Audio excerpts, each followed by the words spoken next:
What's up, it's Coach Jordan. We're gonna be going over how to use the battle ropes today.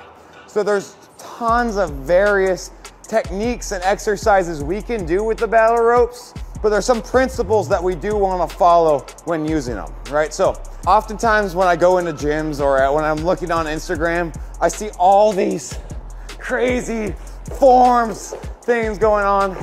Here's a quick video so that you know what to do next time you're in the gym, so you can lock in your form and look like you know what you're doing with the battle ropes. So battle ropes are a great tool, especially for energy system development, because it's a wave, right? A wave is how we can figure out power, right? Small little bits of power can be right here, and also go bigger. Just like waves in physics class, we can adjust our intensity based off the wave height and our wave frequency. So typically with ropes, we're gonna be going for time over reps, right? So we're gonna be looking, if we wanna go higher intensity, we're gonna be looking at shorter periods of time, 10 to 20 seconds.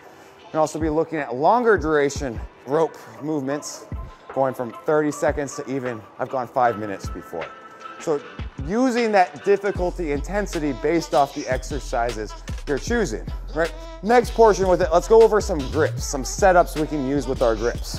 First one would be just a normal overhand grip, thumbs in, going right through. When we are when we're gripping that kettle or gripping the rope, we don't want a death grip on it. Same time, we don't want a sloppy handshake. One of the funniest ways this was explained to me is like if you're holding a gerbil or a hamster, right? You don't want the gerbil or hamster to run away from you because you're so loose, but you also don't want to crush it in your hand because it's so tight. So that right in between. We have our overhand grip and our fighter's grip. Another one, I love this for battling waves, as well as our side to side.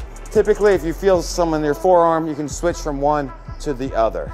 Another thing we can start looking at with our battle ropes, the closer you are to the anchor, the more rope you have to move, thus making it a little bit harder. When we set up, we don't want to be all the way back here because we're not getting movement through the rope. Typically, a good setup is going to be right to the ropes, run through the floor, right up to those hip bones. Let's go over just a couple basic movements with the ropes. So we have our double ropes together. We have our alternating ropes. We have our rainbows, hip to hip. We have our snakes side to side. Our smiley faces.